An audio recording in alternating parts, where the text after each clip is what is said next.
In the last episode of Tyler Perry's Ruthless, we learned that the highest had a prophecy that everybody on the compound was very much expecting and looking forward to, especially Elder Mother. She didn't know what to expect. She didn't trust Ruth, and she knew that the highest was mad at her for betraying him all of this time with Daikon. There were some elevations and there were some demotions. So this will be my review of Ruthless Season 3, Episode 4, titled The Highest to Be. The episode was middle of the road for me until we got to the very end. Then the rating went from a C to a B for sure. So let's get into this review, shall we? The biggest takeaway here is that the highest is taking on Ruth as a wife. And when he announced this, Daikon was breathing fire standing over there. This can't be easy for him.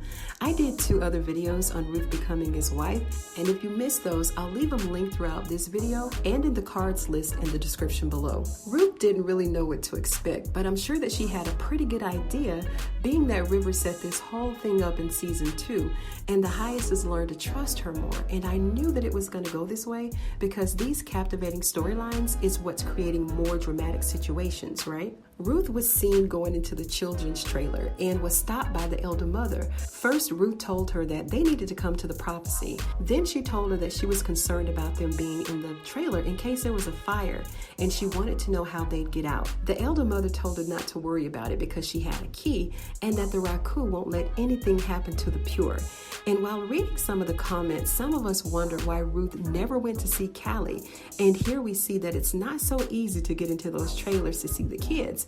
And now that she'll be married to the highest, I'm sure she's going to make it where parents can probably see their kids a little more often. And Ruth had to look out for River as well. She pretty much helped the highest see that he needed to protect River from Daikon because the highest knows that Daikon is jealous of River. Ruth told the highest that she didn't mind having River hanging around and that he was a good kid.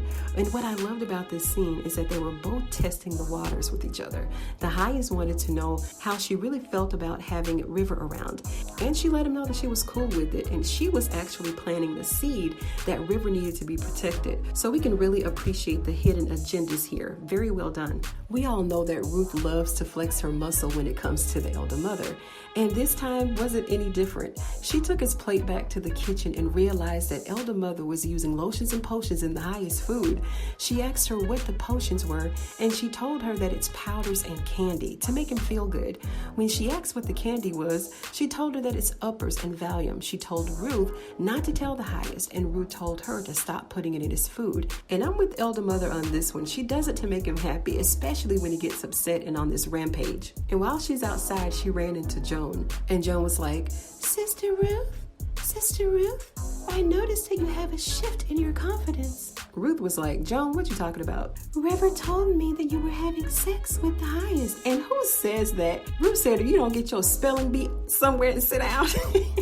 She said, if I hear you say that again, I'm gonna make sure that you don't talk no more. Oh man, that was funny. She also told River that the highest wanted to see him to help him get dressed in his prophetic coverings.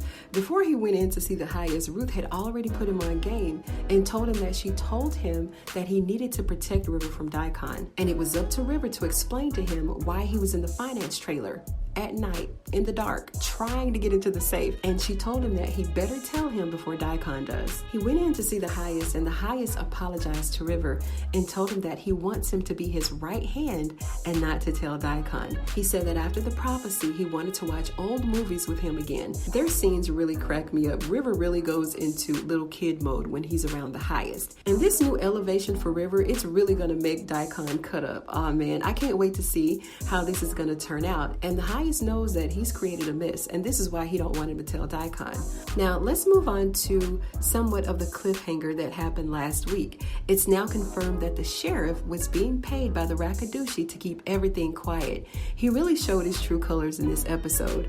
Brian, of course, is standing there in complete disbelief. Even though he had his suspicions about Sheriff Conley, he never thought that they'd be there like this. And another interesting fact is that the sheriff was scrambling Brian's phone calls.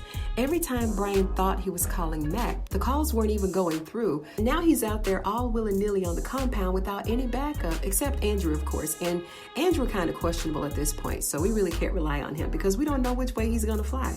He told Daikon that Brian was FBI and to be careful with him.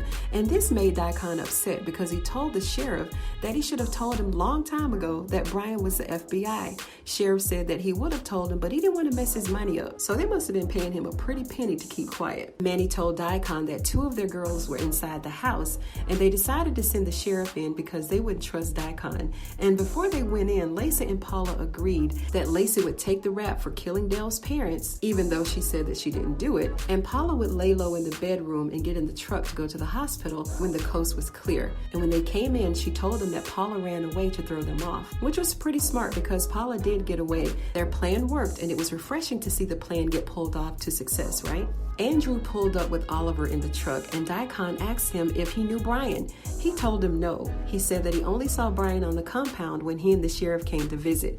And I'm just glad that Brian never revealed who their man was on the inside. Otherwise, Andrew would have been toast. He called the highest and told him that they captured Lacey and Oliver and that they were headed back to the compound. And at this point, I'm not too sure about Sheriff Conley. Daikon may have to get rid of him because the sheriff said things are getting a little too messy and he wasn't expecting all of this. He said that he didn't know how he was going to be able to spin the news about Herbert and Liz being killed. So they made it to the compound with Brian hogtied to the back. The back of the four-wheeler, and Daikon is disappointed that the highest started his prophecy without him. And now Daikon knows that it's official that the highest doesn't cherish him or trust him anymore, not like he used to. They took Oliver, Lacey, and Brian to the punishment trailer, and it turns out that Brian has a knife in his sock. But Oliver was like, bruh, that ain't... They got guns out there. What that little knife gonna do? And Brian is just shooting from the hip and planning as he goes. But Oliver is a different kind of soldier. He want to make sure that the plan is gonna work before he start making any moves. In the conversation that Marva had with one of the elder mothers was one that revealed to her that elder mother Agnes was killed by 2 of the girls that were in her trailer. And I'm surprised that she didn't know this by now, but the elder mother told her that they have to be mindful of how they're talking to the younger girls because they're getting older. And then she told Zane that the way that Melinda was found in that box, that she had to be doing something that was unnatural, and that's why she got killed. And the rest of the highest prophecy included them moving the compound to a new location. He said they're going to have new amenities, newer accommodations, and his third eye will lead them there. He told Elder Mother that she's going to be elevated to Supreme Mother, and all she has to do now is cook. He wants the younger ladies to start doing more of the physical labor. And at first Elder Mother was like, no, that's my duty. I want to do it. But when she went and sat beside Ruth, she calmed down a little bit. Now she's happy about it. And that concludes my review of Tyler Perry's Ruthless, Season 3, Episode 4, The Highest to Be. I hope you enjoyed this video, and if you did, give it a thumbs up. I'd appreciate it. And if you're a Ruthless fan, go ahead and sub to this channel because I do video breakdowns like this all the time. Thank you so much for joining me on this episode of Ruthless TV, and I'll see you on the next one.